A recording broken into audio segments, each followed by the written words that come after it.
नमस्कार। जनवरी माह के करंट अफेयर से संबंधित इस महत्वपूर्ण सेशन में मैं आपका स्वागत करता हूं। आने वाला समय परीक्षाओं के हिसाब से बहुत ही महत्वपूर्ण समय है। करंट अफेयर्स की आपके चयन में एक महत्वपूर्ण भूमिका है। करंट अफेयर्स के इन सेशंस को हम लोग इस प्रकार से तैयार कर रहे हैं कि परीक्षा में आपका कोई भी प्रश्न ना छूटे। सारगर्भित तरीके से इसी क्रम में जनवरी माह के करंट अफेयर्स के साथ मैं आपके समक्ष उपस्थित हूँ। इस वीडियो को आप जिस YouTube चैनल से देख रहे हैं, करंट के समस्त वीडियो आपको इसी YouTube चैनल पे मिलेंगे, रवि तिवारी ऑफिशियल। तो सबसे पहले आप सभी लोगों से अनुरोध है कि आप इस चैनल को सब्सक्राइब कर लें। करंट के जितने भी वीडियो होंगे वो आपको इसी चैनल से मिलेंगे, चाहे वो वैक्सीन डोज हो, चाहे वो खेल पुरस्कार जैसे इंडिविजुअल एपिसोड्स हो। आने वाले 15 से 20 दिन तक अनवरत रूप से संपूर्ण करंट अफेयर्स को हम लोग यहीं तैयार करेंगे। तो सबसे पहले आप इस चैनल को सब्सक्राइब कर लीजिए विधिवत तरीके से, ताकि आपको नोटिफिकेशन मिलना शुरू हो जाए। यह भी target with Alok online institute का ही एक चैनल है और अलग प्लानिंग की तहत इस चैनल से हम लोग करंट अफेयर्स को आपको डिलीवर कर रहे हैं। तो आइए जनवरी माह के करंट को हम लोग शुरू करते हैं। जून माह में आप जान रहे हैं कि लेखपाल और यूपी पीसीएस की महत्वपूर्ण परीक्षाएं हैं। उसके अलावा भी जितनी परीक्षाएं आपकी होने वाली हैं, यह करंट अफेयर्स समान रूप से सभी परीक्षाओं के लिए उपयोगी है। तो खूब मेहनत से आप इसको पढ़िए। जनवरी माह के पूरे करंट अफेयर्स को हम लोगों ने 5 भागों में बांटा है। 5 भागों में हम लोगों ने इस तरीके से इसका सेगमेंटेशन किया है, किसी भाग में आपको कोई दिक्कत नहीं होगी और परीक्षा में आने वाले समस्त प्रश्न आपको यहां से मिल जाएंगे। यह मासिक करंट अफेयर्स की श्रृंखला संपूर्ण श्रृंखला है, जिसमें अलग अलग माह के करंट अफेयर्स आपको मिलेंगे। तो जनवरी माह के करंट अफेयर्स को हम लोग प्रारंभ करते हैं। सबसे पहले हम लोग देखें कि हमने किन 5 भागों में इसको बांटा है। तो यहाँ पर आप लोग देख लीजिए, इन 5 भागों में बांटेंगे हम लोग इसको। राष्ट्रीय परिदृश्य, अंतर्राष्ट्रीय परिदृश्य, आर्थिक परिदृश्य, विज्ञान एवं प्रौद्योगिकी और विविध। इन 5 भागों में बांट के हम लोग इसको तैयार करने चल रहे हैं। तो इसमें से सबसे पहला टॉपिक आपका है राष्ट्रीय परिदृश्य, और राष्ट्रीय परिदृश्य का भी पहला टॉपिक है एक जिला एक उत्पाद, वन डिस्ट्रिक्ट वन प्रोडक्ट। 5 जनवरी को केंद्रीय खाद्य प्रसंस्करण उद्योग मंत्रालय द्वारा एक जिला एक उत्पाद के 6 ब्रांडों का शुभारंभ किया गया। हमें ये देखना है कि ये 6 ब्रांड कौन कौन से हैं और इसमें उत्तर प्रदेश से संबंधित कौन सा ब्रांड है। तो इन 6 ब्रांडों के नाम साफ साफ आपको यहाँ पे दिख रहे हैं। ये 6 ब्रांड है। अमृत फल हो गया, कोरी गोल्ड हो गया, मधु मंत्र हो गया, होल व्हीट कुकीज, कश्मीरी मंत्र और सोमदाना। ये कुल 6 ब्रांड हैं। अब ये देखना है कि कहां-कहां से संबंधित है, किस राज्य से संबंधित है और इसका क्या भूमिका है। तो सबसे पहले शुरू करते हैं अमृत फल से। तो यदि हम लोग अमृत फल को देखें, तो अमृत फल बेसिकली क्या है? अमृत फल देखिए आंवले का रस है। इसे हरियाणा के गुरुग्राम के लिए ओडीओ ओपी अवधारणा के अंतर्गत विकसित किया गया है। इसका मतलब ये है कि अमृत फल जो है वो हरियाणा से संबंधित है और हरियाणा के गुरुग्राम से संबंधित है। तो गुरुग्राम जिला का एक प्रोडक्ट है, वन डिस्ट्रिक्ट वन प्रोडक्ट, है ना। तो ये क्या है? आंवले का रस है। तो अगर आपसे पूछा जाए कि अमृत फल क्या है, तो बेसिकली आप क्या कहेंगे? ये क्या है बताओ? आंवले का रस है। आंवले का रस है। दूसरा, कोरी गोल्ड ब्रांड। कोरी गोल्ड ब्रांड बेसिकली एक धनिया पाउडर है, आप देख रहे हैं। यह राजस्थान के कोटा के लिए ओडीओपी अवधारणा के अंतर्गत विकसित किया गया है। तो आप एक सूची बना लीजिए, है ना। जैसे अमृत फल हो गया, तो अमृत फल आंवले का रस से कहां से संबंधित है बताइए? हरियाणा से संबंधित है, ठीक है। अब जैसे कोरी गोल्ड की बात आई, तो कोरी गोल्ड एक धनिया पाउडर है और एक कहां से संबंधित है बताओ? राजस्थान से संबंधित है, ठीक है। इसी प्रकार कश्मीरी मंत्र। कश्मीरी मंत्र लाल मिर्च से तैयार उत्पाद है, लाल मिर्च से तैयार उत्पाद है और कश्मीर के कुलग्राम जिले से संबंधित है, जम्मू कश्मीर के। तो ये क्या है बताओ? लाल मिर्च से संबंधित है। इसको भी आप क्लियर कर लीजिए। मधु मंत्र। मधु मंत्र उत्तर प्रदेश से संबंधित है, इसलिए इसकी जानकारी आपके लिए बहुत जरूरी है। तो मधु मंत्र एक प्रकार का शहद है। तो बेसिकली जो यूपी से संबंधित है, ये क्या है बताओ? शहद है। यह एक प्रकार का क्या है बताओ? शहद है। और इसे उत्तर प्रदेश के सहारनपुर जिले से एक जिला एक उत्पाद अवधारणा के अंतर्गत विकसित किया गया है। तो इसका सीधा सीधा संबंध क्या है? यूपी के सहारनपुर से है, ठीक है। होल व्हीट कुकीज दिल्ली की वेक्स द्वारा दिल्ली के लिए बंकरी अवधारणा के तहत विकसित की गई है। तो होल व्हीट जो कुकीज है, ये कहां से संबंधित है बताइए? दिल्ली से संबंधित है। क्लियर है? तो ये आपके प्रोडक्ट हो गए, है ना। ये क्या है? बेकरी प्रोडक्ट है। ये क्या है? बेकरी प्रोडक्ट है। आपको मिलान करने के लिए भी ये दिया जा सकता है और मिलान करने के बाद साथ साथ आपसे ऐसे भी पूछा जा सकता है कि कौन सा प्रोडक्ट कहां से संबंधित है। ब्रांड सोमनाना रागी का आटा है। ब्रांड सोमनाना क्या है? रागी का आटा है। यह महाराष्ट्र के ठाणे जिले से संबंधित है। तो महाराष्ट्र के ठाणे जिले से संबंधित है। ठीक है। हाँ, तो अब देखिए इसका उद्देश्य क्या है? किसान उत्पादक संगठन, स्वयं सहायता समूहों और उत्पादक सहकारी समितियों को उनकी संपूर्ण मूल्य श्रृंखला के साथ सहायता प्रदान करना है, जिससे वो मजबूत, उनकी कनेक्टिविटी एक बन सके, इसका प्रमुख उद्देश्य है। और कोई प्रोडक्ट अगर किसी जिला के साथ विशेषता प्रकट करता है तो वह संपूर्ण भारत में पहुंच सके। यह एक महत्वाकांक्षी योजना है केंद्र सरकार की, जो समस्त भारत में एक साथ लागू है और सभी राज्यों की किसी न किसी प्रोडक्ट का प्रतिनिधित्व कर रही है। क्लियर है? तो इसका सीधा सीधा मतलब है कि एक प्रतिस्पर्धा को बढ़ाना और इनको औपचारिक रूप से बढ़ावा देना। क्लियर? आइए दूसरे टॉपिक की तरफ बढ़ते हैं। दूसरा टॉपिक है हमारा वन सर्वेक्षण रिपोर्ट 2021। देखिए, वन सर्वेक्षण रिपोर्ट से एक प्रश्न आपकी परीक्षाओं में अक्सर आपको मिलता है।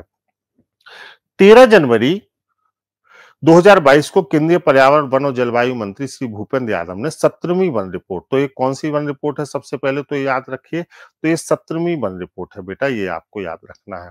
वन रिपोर्ट प्रत्येक 2 वर्ष के अंतराल पर आपको जो है प्रत्येक 2 वर्ष के अंतराल पर वन रिपोर्ट प्रकाशित की जाती है। और उसी क्रम में अगर हम लोग इस वन रिपोर्ट को देखें तो ये वन रिपोर्ट कौन सी वन रिपोर्ट है? 17वीं वन रिपोर्ट है। ठीक है। सबसे पहले 1987 में पहला वन सर्वेक्षण प्रकाशित किया गया था। तो इसकी शुरुआत कहां से हुई? 1987 से हुई। तो 1987 में सबसे पहला जो वन सर्वेक्षण है वो आपका यहाँ पे प्रकाशित किया गया था, ये भी आपको ध्यान रखना है। ठीक है। हाँ, 1987 में। आगे बढ़ते हैं। अब क्षेत्रफल की दृष्टि से सबसे पहले इसमें से देख लीजिए, तो अगर हम राज्यों को देखें क्षेत्रफल की दृष्टि से तो हम लोग एक पेज ले लेते हैं। ठीक है। इस पेज पर आप लोग समझ लीजिए कि क्षेत्रफल की दृष्टि से अगर हम लोग यहाँ पे देख रहे हैं तो मध्य प्रदेश, तो हम लोग यहाँ पे लिख लेंगे अगर क्षेत्रफल की दृष्टि से बेटा हम लोग देख रहे हैं तो मध्य प्रदेश जो है वो मध्य प्रदेश क्या है बताओ? देश का सबसे बड़ा वन क्षेत्र वाला राज्य है। ठीक है। इसके बाद अगर हम लोग देखें पीसीएस वाले ध्यान देंगे तो वो कौन सा? अरुणाचल प्रदेश दूसरे नंबर पर है। और तीसरे नंबर पर अगर हम लोग बात करें क्रमशः तो तीसरे नंबर पर क्या है? छत्तीसगढ़ है। वहां पे क्रम आपसे पूछ लिया जाता है। छत्तीसगढ़ है। छत्तीसगढ़ के बाद अगर हम लोग बात करें तो उड़ीसा और महाराष्ट्र। उड़ीसा और महाराष्ट्र।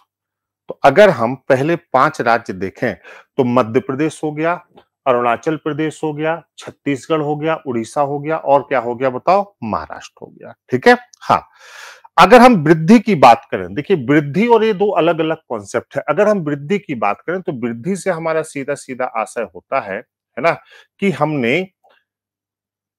एक वन रिपोर्ट से दूसरे वन रिपोर्ट के अंतराल में सबसे ज्यादा पेड़ पौधे कहां लगाए।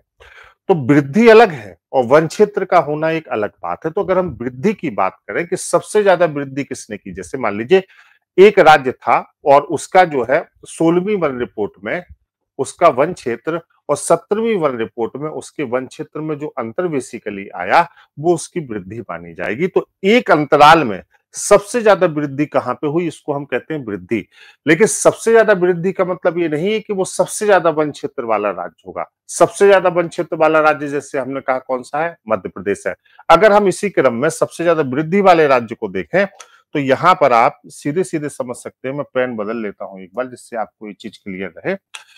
यहां पर अगर हम सबसे ज्यादा वन क्षेत्र वृद्धि वाला राज्य को देख लें तो यहां पर सबसे ज्यादा वन क्षेत्र वृद्धि वाला जो आपका राज्य होगा वो आंध्र प्रदेश होगा, है ना।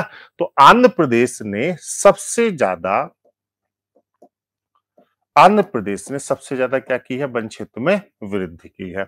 आंध्र प्रदेश के बाद अगर हम लोग बात करें दूसरे नंबर पर, तो आंध्र प्रदेश के बाद दूसरे नंबर पर तेलंगाना है और तीसरे नंबर पर उड़ीसा है।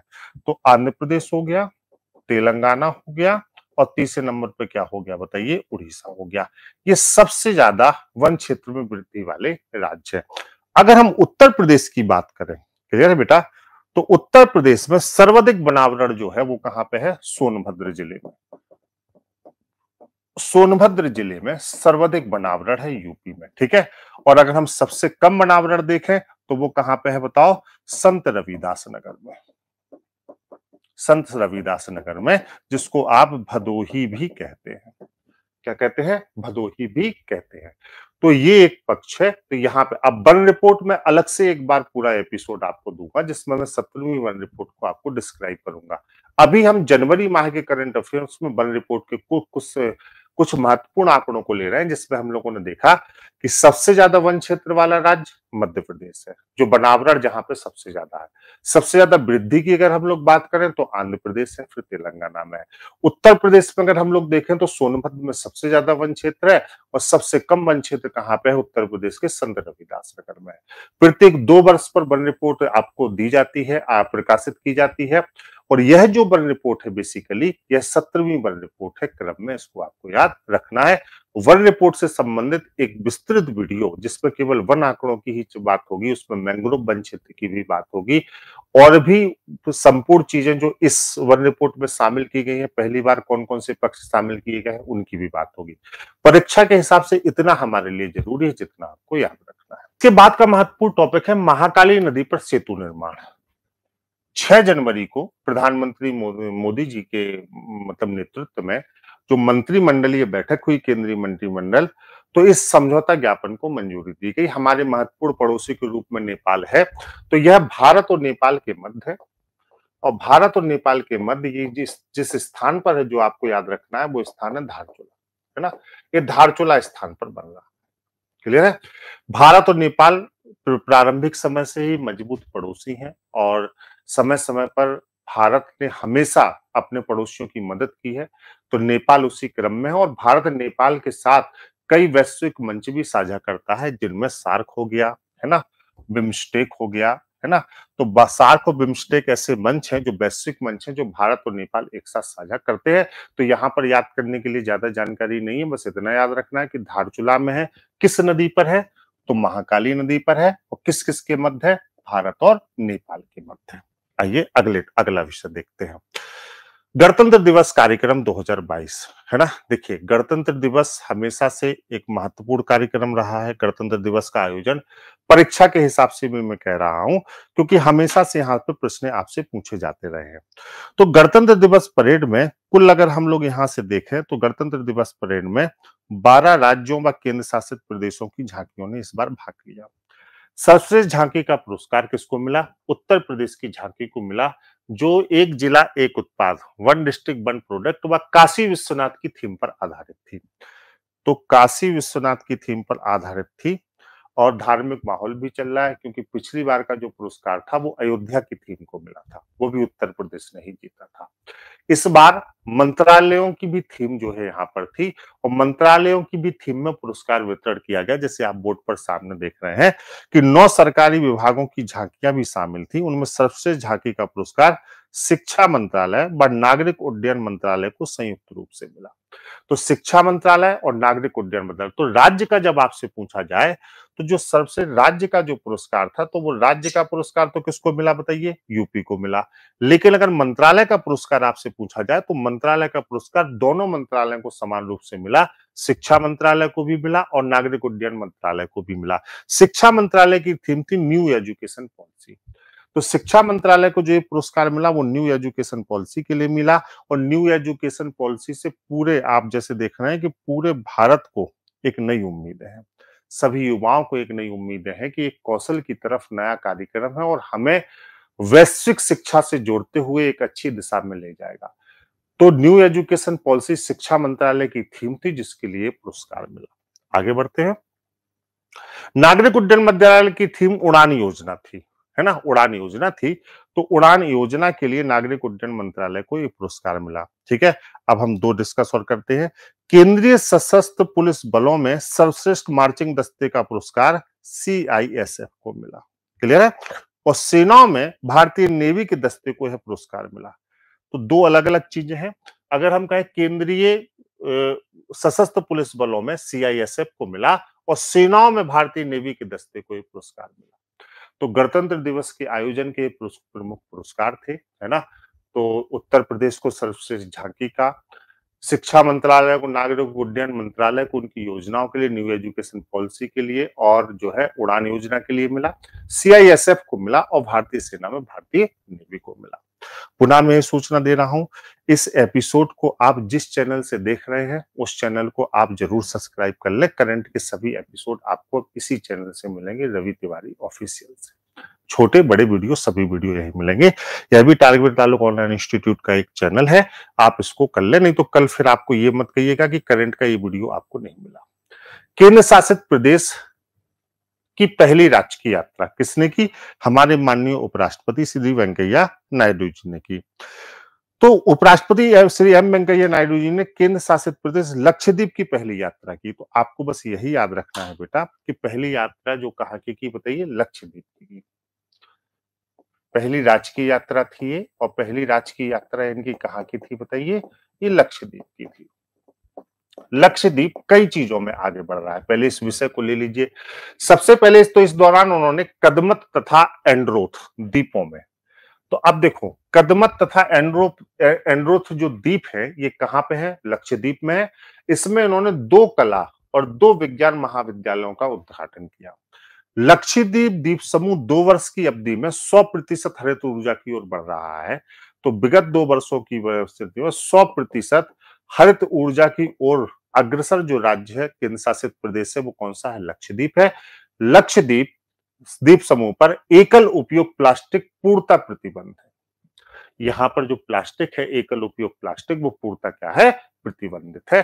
तो याद रखना है। तो अगर आपसे पूछा जाए कि आपके उपराष्ट्रपति एम वेंकैया नायडू की पहली राजकीय यात्रा लक्षद्वीप थी, 2 कला 2 विज्ञान जो है महाविद्यालयों का इन्होंने उद्घाटन किया। लक्षद्वीप 100% हरित ऊर्जा की तरफ बढ़ने वाला पहला क्या है बताओ बेटा? राज्य है, केंद्र शासित प्रदेश है। और दूसरी बात, इस द्वीप समूह पर एकल उपयोग जो प्लास्टिक उपयोग है वो पूर्णतः क्या है? प्रतिबंधित है। जागरूक लोग हैं, और जागरूक लोग हैं और तेजी से मजबूती से इस तरफ आगे बढ़ रहे हैं, तो ये भी आपको याद रखना है। आइए अगले उसकी तरफ हम लोग बढ़ते हैं। यहां से राष्ट्रीय स्वच्छ गंगा मिशन के नए महानिदेशक, ठीक है, इनको क्या कहा जाता है? इनको कहा जाता है rain man of India. Rain man of India भी इनको कहा जाता है, ठीक है। कौन है? तो श्री जी अशोक कुमार। श्री जी अशोक कुमार जी जो है, जिनको रेनमैन ऑफ इंडिया भी कहा जाता है, ये राष्ट्रीय स्वच्छ गंगा मिशन के नए महानिदेशक के रूप में उन्होंने पदभार ग्रहण किया। देखो इनकी पहचान पहले रही है, इन्होंने राष्ट्रीय जल मिशन के निदेशक के रूप में भी कार्य किया। जल शक्ति अभियान, कैच द रेन अभियान इनके प्रेरक कार्य हैं। पूरे भारत में 9.5 लाख से अधिक जल संरक्षण और वर्षा जल संचयन संरचनाओं को इन्होंने मंजूरी दी। तो जल विभाग की ओर से इन्होंने बहुत काम किया। इनको जल प्रबंधन के क्षेत्र का सबसे बड़ा पुरस्कार स्कॉच पुरस्कार 2021 भी इनको दिया गया है। आंध्र प्रदेश सरकार से जल मित्र पुरस्कार, लोक प्रशासन में किए गए उत्कृष्ट कार्यों के लिए तेलंगाना सरकार द्वारा पहला तेलंगाना उत्कृष्टता पुरस्कार। तो यह जो व्यक्ति हैं, यह प्रशासनिक अधिकारी हैं और इन्होंने जल संचयन और जल प्रबंधन के क्षेत्र में बहुत जबरदस्त काम किया है, इसलिए इनको रेनमैन ऑफ इंडिया भी कहा जाता है। और यह राष्ट्रीय स्वच्छ गंगा मिशन के पहले महानिदेशक हैं, ठीक है। हाँ, अब भारत के रेनमैन ऑफ इंडिया के नाम से भी हम इनको जानते हैं, तो आप लोग नाम याद रखिएगा। हम लोग बात किसके बारे में कर रहे हैं? श्री जी अशोक कुमार जी के बारे में, है ना। इनकी नियुक्ति हुई है और इस नियुक्ति को आपको यहाँ पे याद रखना है। आगे बढ़ते हैं हम लोग। अगला है आपका राष्ट्रीय महिला आयोग का 30वां स्थापना दिवस, ठीक है ना। हमेशा आप लोगों से पूछा जाता है कि भारत सरकार ने महिलाओं की स्थिति के लिए जो कमेटी बनाई थी, जिससे राष्ट्रीय महिला आयोग की स्थापना हुई, वो कमेटी कब बनी थी? तो वो कमेटी 1974 में बनी थी, ठीक है ना। तो भारत सरकार द्वारा 1974 में, ध्यान रखिएगा, भारत में महिलाओं की स्थिति पर एक समिति बनी थी और उसी समिति के जो सुझावों पर, है ना, राष्ट्रीय महिला आयोग की स्थापना की गई थी। और राष्ट्रीय महिला आयोग की स्थापना 31 जनवरी 1952 में, ठीक है। किस अधिनियम के द्वारा हुई थी? राष्ट्रीय महिला आयोग अधिनियम 1990 के द्वारा हुई थी, ठीक। और इस बार का जो स्थापना दिवस है, तब से प्रत्येक 31 जनवरी को हम लोग राष्ट्रीय महिला आयोग का स्थापना दिवस मनाते हैं और ये 30वां स्थापना दिवस इसमें मनाया है। और इसका थीम था see the change maker. See the change maker. सीधा चेंज मेकर के साथ ये स्थापना दिवस का आयोजन किया गया। क्लियर है? हाँ, सीधा चेंज मेकर। इसमें 2022 में महिलाओं ने जो अलग-अलग उपलब्धियां अर्जित की हैं उसका जश्न मनाया गया। ठीक है? मीनम मंजपाई योजना। तमिलनाडु के मुख्यमंत्री एम के स्टालिन ने जनता द्वारा कपड़े के थैलों के उपयोग को बढ़ावा देने, प्लास्टिक और पॉलीथिन को पूर्णतः समाप्त करने के लिए और जो कपड़े के थैले हैं उनको बढ़ावा देने के लिए प्रोत्साहित करने के लिए, मतलब कपड़े के थैलों को बढ़ावा देने के लिए प्रोत्साहित किया और पॉलीथिन के थैलियों को जो है बढ़ावा देने के लिए हतोत्साहित करने के लिए मीणदम मंजप्पाई योजना शुरू की। उद्देश्य लोगों को इस पर्यावरण के अनुकूल बैग के उपयोग पर लौटने और प्लास्टिक की थैलियों को पूर्णतः प्रतिबंधित करने और त्यागने के लिए प्रोत्साहित करना इसका प्रमुख उपयोग था। तो मीणदम मंजप्पाई योजना किस चीज से संबंधित है? पर्यावरण से संबंधित है। पहली बात, पर्यावरण के भी अगर हम लोग विस्तृत पक्ष में जाएं तो किससे संबंधित है? कपड़े से बने थैलों को प्रोत्साहन करने के लिए और प्लास्टिक की जो थैलियां हैं उनको रोकने के लिए। और किस राज्य सरकार की योजना है? तमिलनाडु की योजना है। तमिलनाडु राज्य की ये योजना है। बाघ संरक्षण के लिए चौथा एशियाई मंत्री स्तरीय सम्मेलन हमेशा पूछ लिया जाता है। बाघ संरक्षण पर चौथा एशियाई मंत्री स्तरीय सम्मेलन का आयोजन 9 से 21 जनवरी 2022 को मलेशिया ग्लोबल टाइम फोरम द्वारा किया गया। तो कहां पे हुआ? मलेशिया में हुआ पहली बार। ठीक है? यह सम्मेलन वैश्विक बाघ पुनर्प्राप्ति कार्यक्रम एवं बाघ संरक्षण के प्रति प्रतिबद्धताओं की प्रगति की समीक्षा के लिए महत्वपूर्ण है। तो बस यही याद रखना है बेटा कि कहां हुआ? मलेशिया में हुआ, जनवरी माह में हुआ और मलेशिया में हुआ। बाघों की स्थिति की अगर हम लोग बात करें तो इसमें तेंदुआ और बाघ में हमारा जो और टाइगर्स हमारा जो प्रदर्शन है भारत का वो बहुत अच्छा है। पीलीभीत टाइगर रिजर्व को, जिसको हम लोग पीटीआर भी कहते हैं, उसको T×2 तय समय से कम समय में जो उन्होंने बाघों की संख्या को दुगना किया, इसके लिए ग्लोबल पुरस्कार भी मिल चुका है, अंतर्राष्ट्रीय पुरस्कार भी मिल चुका है। जब बाघ संरक्षण को हम लोग पढ़ेंगे और उस रिपोर्ट को पढ़ेंगे तो हम लोग उन रिपोर्टों में इन चीजों की चर्चा करेंगे। नीति आयोग द्वारा यह रिपोर्ट आपकी जारी की जा रही है और इनके डिटेल्स भी जारी की जा रहे हैं। तो हम तो विस्तृत चर्चा जब इस रिपोर्ट पर होगी तो हम लोग इन चीजों को भी पढ़ेंगे कि सबसे ज्यादा बाघ कहाँ पे हैं, कौन से राज्य में है, फिर कम है, सबसे ज्यादा जो है टाइगर्स कहाँ पे है, क्या स्थिति चल रही है वर्तमान समय में, इन पर भी हम लोग बात करेंगे, है ना। कॉलर वाली बाघिन के बारे में भी हम लोग बात करेंगे कि जिसकी हाल ही में अभी मृत्यु हुई है ना, इन सब पे भी बातचीत करेंगे। उड़ीसा का पहला बाल विवाह मुक्त जिला, ठीक है, हाँ, गंजम जिले। बहुत प्रयास किया यहाँ के लोगों ने। यहाँ के लोगों ने इतना प्रयास किया कि अगर कोई बेटी 5 दिन स्कूल नहीं जाती बाल विवाह रोकने के लिए तो टीचर उसकी सूचना देगा। मोहल्ले में टास्क फोर्स बनाई, मोहल्ले में अपने गुप्तचर स्थापित किए और अनेकों प्रयास के बाद, क्योंकि उड़ीसा क्या है कि उड़ीसा की स्थिति यह है कि बहुत सारे जिलों से लोग वहां जाते हैं जिनकी शादी नहीं होती और वहां पे बाल विवाह करके ये इतनी खराब परंपरा वहां पे है कि वहां से बाल विवाह करके आ जाते हैं। तो इसको रोकने के लिए एक सीरियस कदम जो है उड़ीसा सरकार ने उठाया और उसके तहत गंजम जिले को बाल विवाह से मुक्त घोषित किया गया। यह उड़ीसा का पहला जिला है। जिला प्रशासन ने पिछले 2 वर्षों में 2020 और 21 में 450 बाल विवाहों को रोकने और 48,383 विवाहों की वीडियो रिकॉर्डिंग कराने में सक्षम रहा। तो इन्होंने कोई भी विवाह था, है ना, विवाहों की वीडियो रिकॉर्डिंग, यहाँ पे सरकारी रूप से विवाहों की वीडियो रिकॉर्डिंग को अनिवार्य कर दिया गया है। जैसे उत्तर प्रदेश में क्या है और बाकी और राज्यों में क्या है कि हम वीडियो कैसेट बनाते हैं अपनी स्मृतियों के लिए, कि हम अपनी स्मृतियों को संजो के रखेंगे और वहां से फिर हम भविष्य में उनको देखेंगे। वहां पर सरकारी रूप से अनिवार्य है ताकि बाल विवाह को क्या किया जा सके, रोका जा सके। जैसे मैंने बताया कि सरकारी शिक्षकों से लेके मोहल्ले में भी टास्क फोर्स बना के ऐसी सूचना एकत्रित की गई और इस अथक प्रयास के बाद इस चीज को रोका जा सका। क्लियर?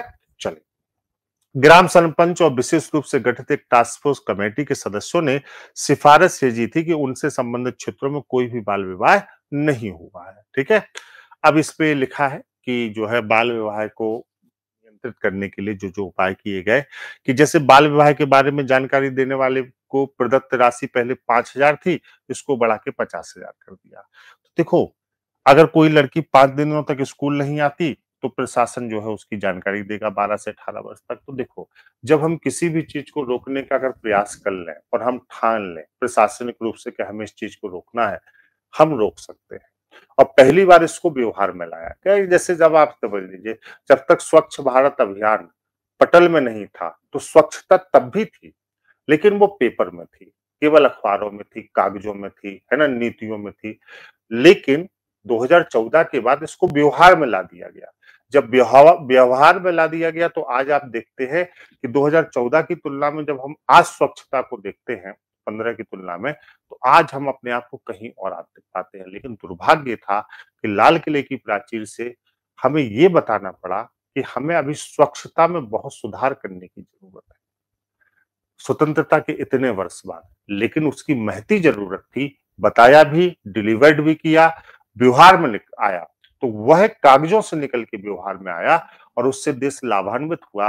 आज बच्चे से लेके बड़े तक, है ना, प्रयास कर रहे हैं, खुले में शौच मुक्त हो रहे हैं, स्वच्छता पुरस्कार दिया जा रहा है, अनेकों राज्यों को प्रेरित किया जा रहा है। इंदौर आप देख रहे हैं लगातार स्वच्छता के लिए पुरस्कार पा रहा है। हर राज्य ने अपने स्तर पे भी इसको शुरू किया है। तो आज स्वच्छता देखिए हमारे व्यवहार में है और हमारे भी व्यवहार में, हमारी गंभीरता में स्वच्छता परिलक्षित भी होती है। तो यही प्रयास, इसी तरीके के प्रयास हम लोगों को करने हैं, आगे भी करने हैं। ऐसा ही एक प्रयास ऐसा है, जहां पर ज्यादा था वो पटल पे आ गया, लेकिन जहां पर कम है वहां पे पटल पे नहीं आया। लेकिन बाल विवाह हो प्रत्येक जगह रहा है। तो हम सबकी सामाजिक जिम्मेदारी है कि हम इसको रोकें, है ना। उड़ीसा ने इस दिशा में प्रयास किया है और गंजम जिला ऐसा पहला जिला है उड़ीसा राज्य का जो बाल विवाह से पूर्णतः मुक्त घोषित किया गया है। आइए आगे बढ़ते हैं। 9वां नॉर्थ ईस्ट फेस्टिवल 2022, 7 से 9 जनवरी के मध्य 9वां नॉर्थ ईस्ट फेस्टिवल 2022 गुवाहाटी के असम में संपन्न हुआ। इस उत्सव का मुख्य उद्देश्य उत्तर पूर्व क्षेत्र की वाणिज्यिक और पर्यटन दक्षता को बढ़ावा देना और उजागर करना। तो इस उद्देश्य के साथ ये मनाया जाता है। और इस बार कौन सा है बताइए, 9वां मनाया गया। और इसकी थीम थी कनेक्टिंग पीपल सेलिब्रेटिंग लाइफ, है ना।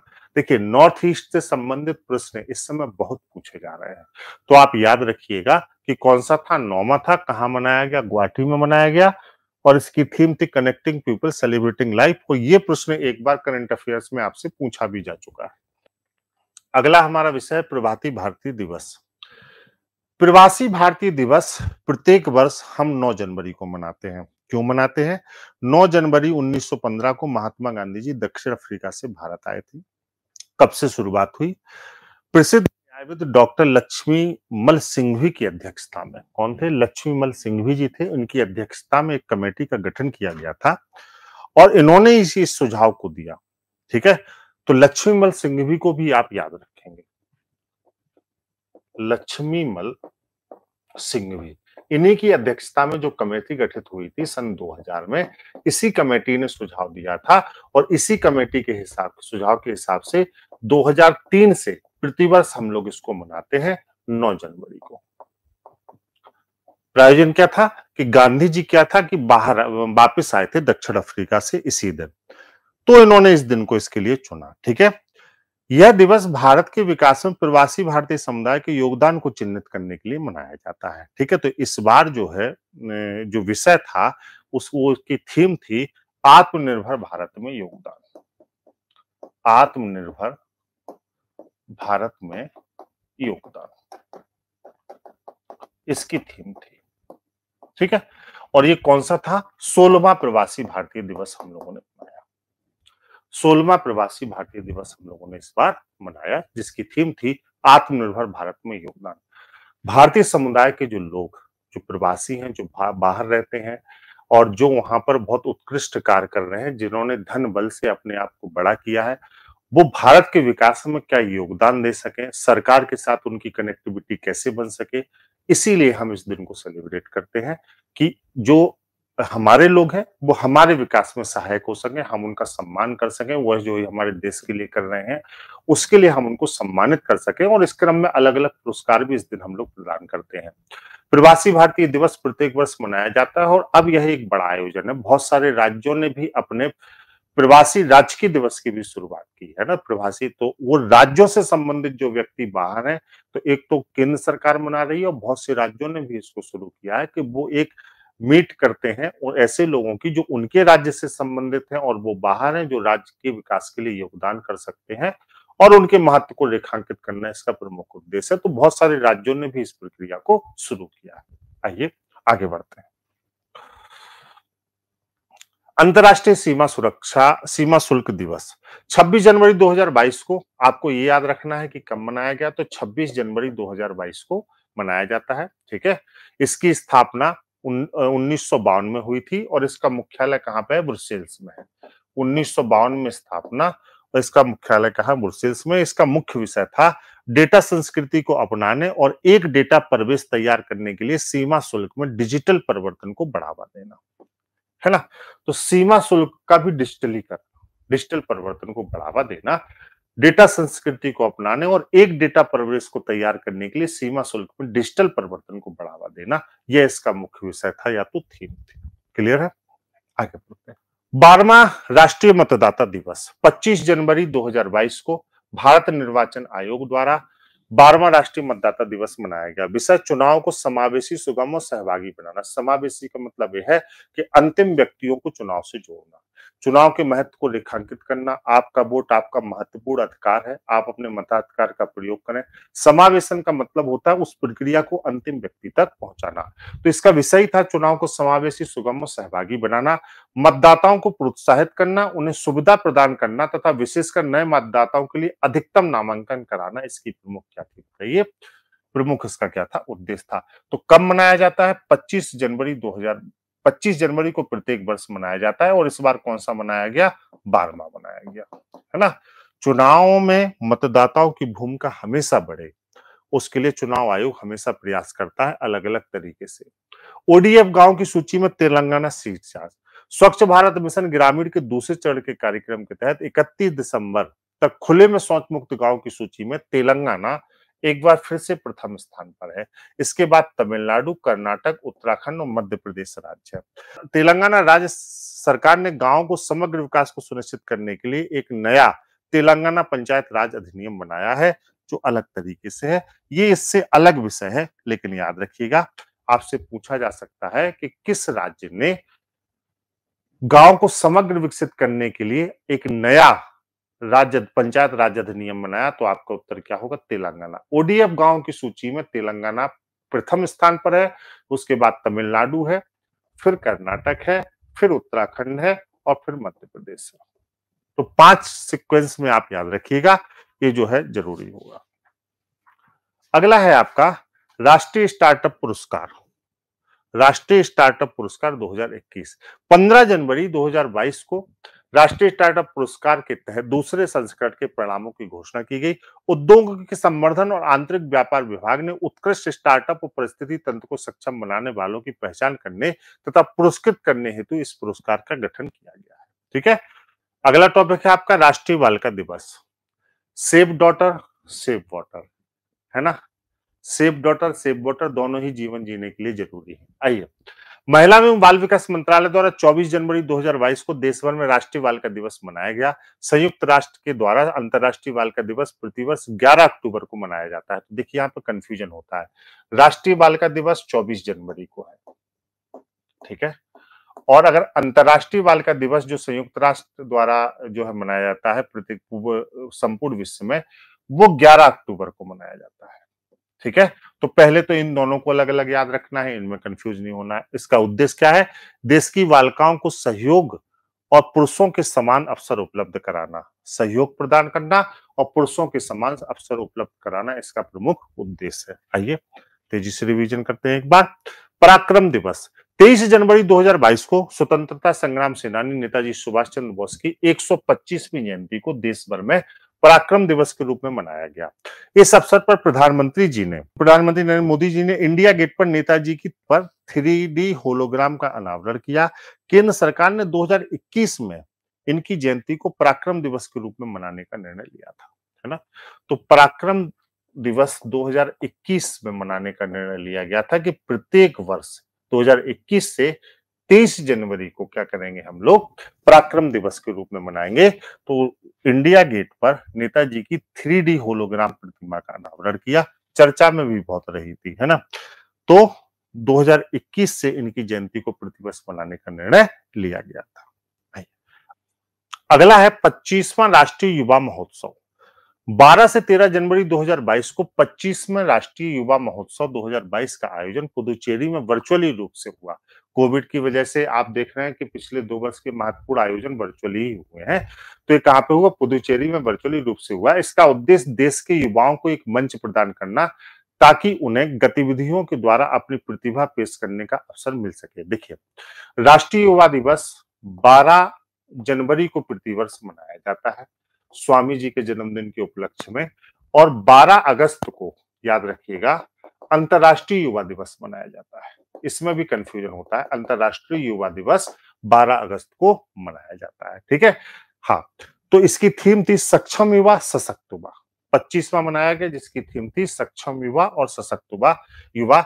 इन दोनों को बेटा याद रखिएगा, क्योंकि ये दोनों ही ऐसी चीजें हैं जो आपसे अक्सर कंफ्यूजिंग होती हैं और आपसे पूछी भी जाती हैं, ठीक है।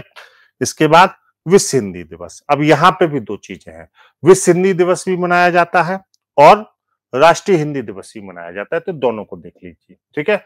10 जनवरी 2022 को संपूर्ण विश्व में विश्व हिंदी दिवस मनाया गया। 10 जनवरी 1975 को नागपुर में प्रथम विश्व हिंदी दिवस सम्मेलन का आयोजन हुआ था, इसीलिए इस दिन को विश्व हिंदी दिवस के रूप में हम लोग मनाते हैं।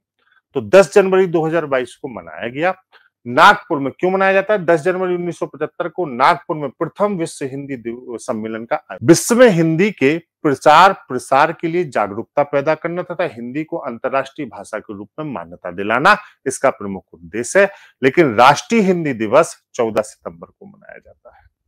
राष्ट्रीय हिंदी दिवस कब मनाया जाता है? 14 सितंबर को मनाया जाता है। ये आपको याद रखना है। क्लियर है? अगला है मेजर ध्यानचंद खेल विश्वविद्यालय, जिस पर हम लोग बात करेंगे। तो मेजर ध्यानचंद खेल विश्वविद्यालय 2 जनवरी 2022 को प्रधानमंत्री नरेंद्र मोदी जी ने मेरठ उत्तर प्रदेश में मेजर ध्यानचंद खेल विश्वविद्यालय की आधारशिला रखी।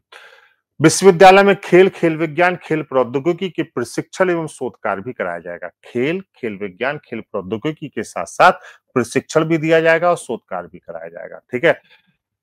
राजीव गांधी खेल रत्न पुरस्कार का नाम भी बदला गया है। जो खेल के लिए सर्वोच्च पुरस्कार था राजीव गांधी, उसको मेजर ध्यानचंद के रूप में जो है घोषित किया गया, क्योंकि सभी लोग कह रहे थे कि जो सर्वोच्च पुरस्कार है खेल रत्न जो है वो मेजर ध्यानचंद जी को मिलना चाहिए। तो उस पुरस्कार का नाम ही उस महान विभूति के रूप में रख दिया गया। तो जिसको भी मिलेगा अब उन्हीं के नाम से मिलेगा, है ना। तो पहले ये देश के भूतपूर्व प्रधानमंत्री राजीव गांधी जी के नाम पे दिया जाता था राजीव गांधी खेल रत्न, लेकिन अब इसको मेजर ध्यानचंद जी के नाम पे दिया जाएगा। और ये बहुत बड़ा सम्मान है एक किसी व्यक्ति को, किसी खिलाड़ी को, ठीक है। अगला टॉपिक चलते हैं। चुनाव में उम्मीदवारों की खर्च सीमा में वृद्धि। 6 जनवरी 2022 को भारत के चुनाव आयोग ने लोकसभा विधानसभा चुनाव में किए जाने वाले खर्च की सीमा को बढ़ाने में वृद्धि की है। 2014 के बाद मतदाताओं की संख्या और लागत मुद्रास्फीति सूचकांक में काफी वृद्धि होने के कारण यह वृद्धि की गई है, ठीक है। तो अब इस वृद्धि को क्या रखा गया इसको भी देख लीजिए, ठीक है। बड़े राज्यों में प्रत्येक संसदीय निर्वाचन क्षेत्र के लिए चुनाव खर्च की सीमा 2014 में 70 लाख थी, उसे बढ़ाकर 95 लाख कर दिया गया है। आगे है, देखो बेटा, मैं टिक कर रहा हूं, रेड पेन से लिखा भी है। तो यह जो है 2014 में जो है सीमा बेटा यहाँ पर 70 लाख रुपए थी और उसको बढ़ा के 95 लाख रुपए कर दिया गया है संसदीय निर्वाचन क्षेत्र में। छोटे राज्यों में संसदीय निर्वाचन क्षेत्रों के लिए 54 लाख रुपए से बढ़ाकर इसे 75 लाख रुपए किया गया है, 75 लाख। और ऐसे बड़े राज्यों में अगर हम विधानसभा क्षेत्रों के लिए बात करें तो पहले 28 लाख था, अब ये 40 लाख कर दिया गया है। क्योंकि चुनाव हुए हैं इसलिए आप इसको जरूर याद रखिएगा, है ना। तो हम ये कह सकते हैं कि यह जो बात कर रहे हैं हम लोग, यह लोकसभा की बात कर रहे हैं, और यह जो बात हम लोग कर रहे हैं यह हम लोग विधानसभा की बात कर रहे हैं। अभी क्लियर हो गया, ठीक है। तो बड़े राज्यों में विधानसभा की बात करें तो 28 लाख से 40 लाख, और छोटे राज्यों में अगर हम विधानसभा की बात करें तो 20 लाख रुपए से बढ़ाकर इसको 28 लाख रुपए कर दिया गया है। क्लियर है? चलिए आगे बढ़ते हैं। तीसरा राष्ट्रीय जल पुरस्कार 2022। 7 जनवरी 2022 को केंद्रीय जल शक्ति मंत्री गजेंद्र सिंह शेखावत ने तीसरे राष्ट्रीय जल पुरस्कारों की घोषणा की। उत्तर प्रदेश को सर्वश्रेष्ठ राज्य श्रेणी में प्रथम पुरस्कार मिला, ध्यान दीजिएगा, जबकि राजस्थान और तमिलनाडु को क्रमशः दूसरा और तीसरा पुरस्कार मिला। तो यहाँ पर आपका राज्य टॉप पर है, तो आपको याद रखना ही है ना। तो जो तीसरा राष्ट्रीय जल पुरस्कार है उसमें उत्तर प्रदेश को सर्वश्रेष्ठ राज्य की श्रेणी में प्रथम पुरस्कार मिला है। अच्छी बात है, हम लोग जागरूक हो रहे हैं, ठीक है। अगला है आपका ई गवर्नेंस पर 24वें राष्ट्रीय सम्मेलन का आयोजन, बहुत इंपॉर्टेंट है, याद रखिएगा, ठीक है।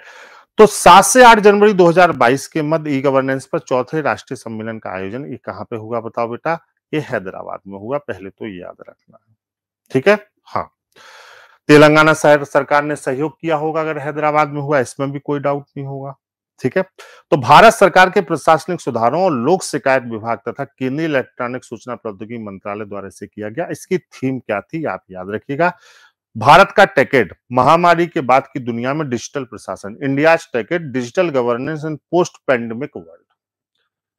और आपने देखा कि बहुत सारी चीजें महामारी के बाद डिजिटल रूप से आगे भी बढ़ी, यहां तक कि महामारी के जो ब्यौरे थे और उस महामारी में भी डिजिटल चीजें आपने देखा कि जो है आरोग्यम सेतु से लेके प्रत्येक चीज, आधार कार्ड से लेके जांच रिपोर्ट से लेके सैंपल से लेके सूचनाओं का आदान प्रदान और जो पूरा एक जंजाल तंत्र था वो पूरा टेक्निकल रूप में था। प्रत्येक जो सुविधा जिसका उपयोग हम लोग करते हैं, प्रत्येक सेवा जिसका उपयोग हम लोग करते हैं, कोविड के समय में उसका डिजिटलीकरण हुआ। ना केवल डिजिटलीकरण हुआ बल्कि लोगों के व्यवहार में भी आया। पहले ऑप्शनल था, लेकिन अब जब मजबूरी बन गई तो जो लोगों की दक्षता भी नहीं थी उन लोगों ने भी इसको सीखा, उनकी दक्षता भी इस पे बढ़ी और उन लोगों ने भी इसको सीखा। चलिए आगे बढ़ते हैं। आइए अब अंतरराष्ट्रीय परिदृश्य पे बात करते हैं। तो पहला है अंतरराष्ट्रीय सौर गठबंधन। तो अंतरराष्ट्रीय सौर गठबंधन में अब 102 देश हो गए हैं। 102वां देश के रूप में एंटीगुआ व बरमुडा को शामिल किया गया, ठीक है। हाँ, तो 101वां देश जो था वो एंटीगुआ था और 102वां जो देश था वो कौन सा था? बारबुडा था। इस गठबंधन का मुख्य उद्देश्य अपने सदस्य देशों को ऊर्जा सुरक्षा को सुनिश्चित करना व सौर ऊर्जा को प्रौद्योगिकी क्षेत्र में उपयोगी बनाना। क्लियर है? अंतरराष्ट्रीय सौर गठबंधन का जो है 2016 में इसकी आधारशिला रखी गई थी। 25 जनवरी 2016 को इसकी आधारशिला रखी गई थी और भारत के प्रधानमंत्री नरेंद्र मोदी, फ्रांस के राष्ट्रपति फ्रांसवा ओलांद ने संयुक्त रूप से इसकी आधारशिला रखी थी। अंतरराष्ट्रीय सौर गठबंधन का मुख्यालय गुड़गांव हरियाणा में है। तो भारत में ही इसका मुख्यालय है, कहां पे है बताओ? गुड़गांव हरियाणा में है, याद रखिएगा। तो 102 देश वर्तमान समय में इसके हो गए हैं। चलिए अगला देखते हैं। भ्रष्टाचार बोध सूचकांक किसके द्वारा जारी किया जाता है? ट्रांसपेरेंसी इंटरनेशनल द्वारा भ्रष्टाचार बोध सूचकांक 2021 जो है वो जारी किया गया 25 जनवरी 2022 को। कुल 180 देशों ने या क्षेत्रों ने इसमें भाग लिया। डेनमार्क, फिनलैंड तथा न्यूजीलैंड संयुक्त रूप से शीर्ष स्थान पर रहे। तो तीन जो देश हैं आपके या क्षेत्र हैं, डेनमार्क, फिनलैंड और न्यूजीलैंड, ये पहले स्थान पर रहे संयुक्त रूप से, ठीक है। सूडान अंतिम स्थान पर रहा 180 में, तो 180वें स्थान पर कौन रहा? सूडान। भारत मालदीव के साथ संयुक्त रूप से 85वें स्थान पर रहा, जबकि पिछले वर्ष भारत इस सूचकांक में 86वें स्थान पर था, तो एक स्थान का सुधार हुआ। अगर हम पिछले से तुलना करें तो एक स्थान का यहाँ पे सुधार हुआ, तो ये भी आपको यहाँ पे याद रखना है। भ्रष्टाचार बोध सूचकांक 2021 के बारे में मैं बात कर रहा हूं, जो 25 जनवरी 2022 को जारी किया गया। Henley passport index 2022। देखो बेटा, मैं आपको जनवरी का करंट पढ़ा रहा हूं, क्वार्टर 1। यह 4 भागों में दिया जाता है, प्रत्येक क्वार्टर में दिया जाता है और 4 बार इसकी जो है डाटा जाते हैं। तो Q1 क्वार्टर 1 की मैं आपसे बात कर रहा हूं। तो क्वार्टर 1 की अगर हम लोग बात करें तो पहले तो ये समझ लीजिए कि हेनली पासपोर्ट सूचकांक है क्या। कौन सा देश अपने पासपोर्ट को लेकर कितना शक्तिशाली है, या दूसरे शब्दों में कहें कि किस देश का पासपोर्ट कितना शक्तिशाली है, जो निर्बाध आवागमन देता है अन्य देशों में, है ना।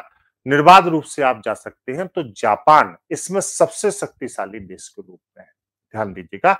तो हेनली एवं पार्टनर्स द्वारा नवीनतम हेनली पासपोर्ट सूचकांक जारी किया गया। इस सूचकांक में जापान और सिंगापुर संयुक्त रूप से शीर्ष स्थान पर है। जर्मनी और दक्षिण कोरिया दूसरे स्थान पर है। भारत मारितानिया तथा तजाकिस्तान के साथ संयुक्त रूप से 84वें स्थान पर है। भारत मारितानिया और तजाकिस्तान के साथ संयुक्त रूप से 84वें स्थान पर है और सबसे निचला स्थान अफगानिस्तान का है 111वां। और आपने देखा भी होगा कि इस बार जब अफगानिस्तान के वायुयानों को आपने देखा होगा कि हवाई अड्डों से जब यहाँ पर दिक्कत हुई, आप सभी लोग देख रहे थे इस पूरे आपने इस पूरे दृश्य को देखा कि जो वायुयान थे, जो हवाई जहाज थे, उस पर लोग लटके हुए थे, है ना? तो ऐसे पासपोर्ट सूचकांक को अन्य देशों के द्वारा इसलिए भी मान्यता नहीं दी जाती क्योंकि बहुत अशांति थी उस समय। और आपने देखा कि किस तरीके से तालिबान का जो एक आपस में एक वो हुआ, तालिबान बहुत समय से मतलब वैश्विक परिस्थिति जो बदली अफगानिस्तान की तालिबान को लेकर, और उसके बाद दिक्कत हुई तो सबसे अशांत क्षेत्रों में भी वो रहा। पासपोर्ट संबंधी रेटिंग्स जो थी वो भी गिरी, महिला सुरक्षा संबंधी रेटिंग्स भी नीचे आई और अंतरराष्ट्रीय बहुत सारी रेटिंग्स में तालिबान नीचे की तरफ चला गया, अफगानिस्तान नीचे की तरफ चला गया। अगर हम लोग रूप से कहें तो यहाँ पे भी सबसे अंतिम स्थान किसको प्राप्त हुआ? अफगानिस्तान को प्राप्त हुआ। तो जापान और सिंगापुर को यहाँ पर संयुक्त रूप से पहला स्थान प्राप्त हुआ। ठीक है, आर्थिक परिदृश्य पर अब हम लोग बात करते हैं। यहाँ का पहला टॉपिक है विश्व आर्थिक स्थिति और संभावना रिपोर्ट 2022। 13 जनवरी 2022 को संयुक्त राष्ट्र ने विश्व आर्थिक स्थिति एवं संभावना रिपोर्ट 2022 को जारी किया। इस रिपोर्ट के अनुसार वैश्विक विकास दर 2021 में 5.5% आकलित की गई थी। याद रखिएगा, वैश्विक विकास दर 5.5% आकलन किया गया था 2021 में। 2022 में 4% तथा 2023 में 3.5% रहने का अनुमान है। तो ये 4% और 3.5% क्रम से देख लीजिए। अगर हम 2022 की बात करें तो 2022 के लिए ये 4% रहने का अनुमान है और 2023 के लिए ये 3.5% रहने का अनुमान है। ठीक है, रिपोर्ट के अनुसार वर्ष 2021 में भारत की जीडीपी वृद्धि दर 9% की आकलित की गई थी, जिसके 2022 में 6.7% तथा 2023 में 6.1% रहने का अनुमान है। ध्यान दीजिएगा, ये अनुमान आपसे पूछे जाएंगे कि वैश्विक आर्थिक स्थिति और संभावना रिपोर्ट के अनुसार 2022 में भारत की जीडीपी कितने रहने? 6.7% और 2023 में 6.1% और 2021 में कितनी थी? 9% थी। तो जो कोविड का नुकसान है वो सब वैश्विक रूप से सबको हुआ है, तो यहाँ पर हम लोगों को भी कोविड का नुकसान हुआ है। क्लियर है? चलिए, वैश्विक आर्थिक संभावना रिपोर्ट 2022 ये अलग है, ठीक है ना। और वो जो ऊपर आपने देखा वो कौन सा था? विश्व आर्थिक स्थिति और संभावना रिपोर्ट 2022, और ये है वैश्विक आर्थिक संभावना रिपोर्ट 2022। ठीक है, अगला टॉपिक है स्टार्टअप इंडिया नवाचार सप्ताह 2022। संपूर्ण भारत में उद्यमिता के प्रसार और उसकी पहुंच को प्रदर्शित करने के लिए 10 से 16 जनवरी 2022 के मध्य उद्योग और आंतरिक व्यापार संवर्धन विभाग द्वारा स्टार्टअप नवाचार इंडिया सप्ताह का आयोजन किया गया। तो सबसे पहले तो बेटा ये याद रखना है कि अगर आपसे पूछा जाए कि स्टार्टअप इंडिया नवाचार सप्ताह कब से कब तक, तो आप कहेंगे 10 से 16 जनवरी के बीच में। 10 से 16 जनवरी के बीच में, ठीक है, बनाया गया। उद्देश्य क्या था? नवाचार को बढ़ावा देने के लिए देश के प्रमुख स्टार्टअप उद्यमियों, निवेशकों और वित्त पोषण करने वाले निकायों, बैंकों, नीति निर्माता आदि को एक मंच पर लाना। तो ये सप्ताह आपके लिए जरूरी है। ठीक है, चलिए आइए देखते हैं विज्ञान और प्रौद्योगिकी। इसका पहला है आपका डीआरडीओ ने अपना स्थापना दिवस मनाया। तो डीआरडीओ ने अपना कौन सा स्थापना दिवस मनाया? डीआरडीओ ने अपना 64वां स्थापना दिवस मनाया। ठीक है, कब बता? 1 जनवरी 2022 को। तो डीआरडीओ की स्थापना 1958 में हुई थी, 1958 में। ये आपको याद रखना है, 1958 में स्थापना और 64वां स्थापना दिवस डीआरडीओ ने अपना बनाया, इस बार सेलिब्रेट किया। ब्रह्मोस मिसाइल के नौसेना संस्करण का सफल परीक्षण 11 जनवरी 2022 को भारतीय नौसेना ने तट पर तैनात आईएनएस विशाखापत्तनम युद्धपोत के ब्रह्मोस सुपरसोनिक क्रूज मिसाइल का सफल परीक्षण किया। यह मिसाइल विश्व की सबसे तेज क्रूज मिसाइलों में से एक है। ठीक है, Kalpana Chawla centre for research in space science and technology 3 जनवरी 2022 को रक्षा मंत्री राजनाथ सिंह ने चंडीगढ़ विश्वविद्यालय में कहां पर स्थापित किया? चंडीगढ़ विश्वविद्यालय में कल्पना चावला सेंटर फॉर टेक्नोलॉजी का उद्घाटन किया। चंडीगढ़ विश्वविद्यालय अपने खुद के उपग्रह को डिजाइन करने और विकसित करने वाला उत्तर भारत का पहला विश्वविद्यालय बन गया है। इसने अपने खुद के उपग्रह और डिजाइन को लॉन्च किया और ऐसा करने वाला यह पहला विश्वविद्यालय बन गया है। क्लियर है? हाँ, भारत का पहला विश्वविद्यालय बन गया है। साथ ही ऐसी उपलब्धि को हासिल करने वाला आईआईटी कानपुर, आईआईटी मुंबई जैसे 13 संस्थानों की सूची में भी यह शामिल हो गया है। ये बड़े गर्व की बात है कि हमारे विश्वविद्यालयों में तकनीक बढ़ रही है। ठीक है, चलिए अगला है आपका मानव संचालित एंटी टैंक गाइडेड मिसाइल का अंतिम सफल परीक्षण। 11 जनवरी 2022 को रक्षा और अनुसंधान विकास संगठन ने मानव संचालित anti tank guided missile MPATGM का अंतिम सफल परीक्षण किया। स्वदेशी रूप से विकसित है टैंक रोधी मिसाइल कम भार वाली तथा दागो और भूल जाओ मिसाइल है। तो इसको हिंदी में हम लोग क्या करेंगे? दागो और भूल जाओ। इसकी बड़ी जरूरत है भाइयों, दागो और भूल जाओ, इसकी बड़ी जरूरत है बेटा, है ना। चलिए अगला है आप लोगों का पासेक्स या पैसेज युद्ध अभ्यास किस किस के बीच हुआ बताइए? 14 जनवरी 2022 को अरब सागर में आयोजित हुआ। किस किस के बीच हुआ? भारतीय नौसेना और रूसी नौसेना के मध्य। तो भारत और रूस के मध्य अरब सागर में।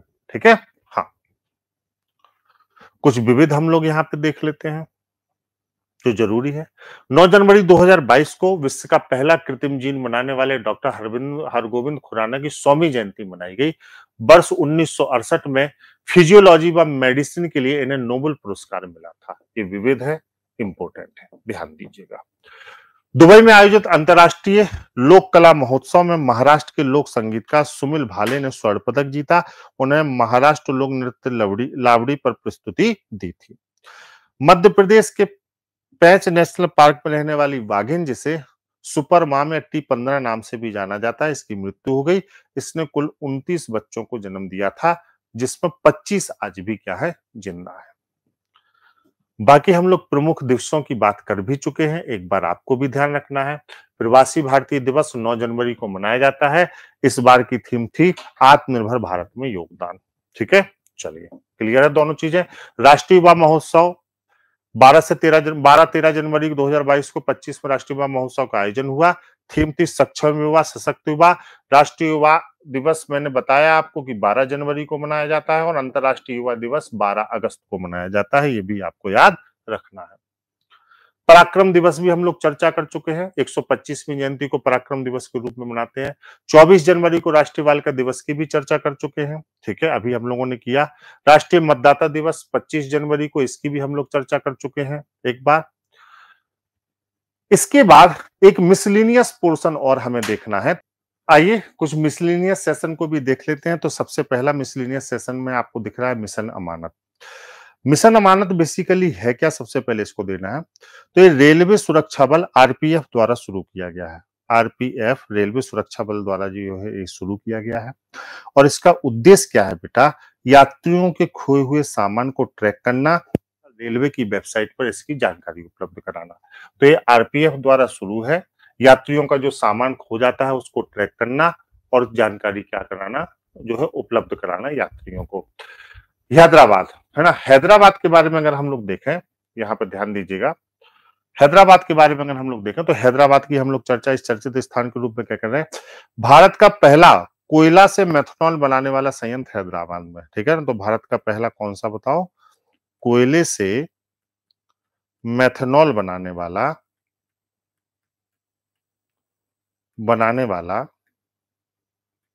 संयंत्र कहां पे है बताओ? हैदराबाद। ठीक है, तीसरा है पहला वैश्विक सूर्य नमस्कार, है ना। तो आयुष मंत्रालय द्वारा 14 जनवरी को, खिचड़ी वाले दिन 14 जनवरी को संपूर्ण विश्व में पहला वैश्विक जो है सूर्य नमस्कार पर्व का आयोजन किया गया।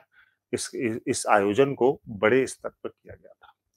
ये जनवरी माह का पूरा करंट रहा। जनवरी की खेल से संबंधित चीजों को हम लोग खेल वाले एपिसोड में क्लियर करेंगे। ठीक है, तो जनवरी माह का एपिसोड इसी प्रकार से मैं समस्त एपिसोड आपको दूंगा और इनके नोट्स भी दूंगा। आप लोग एक बार इसको रिवीजन करते रहिए। ये सभी एपिसोड आपको इसी चैनल पर मिलेंगे। आप इस चैनल को सब्सक्राइब कर लीजिए जहां से आप इसको देख रहे हैं। Thank you so much, love you all. आज के लिए मेरी तरफ से इतना ही। नमस्कार।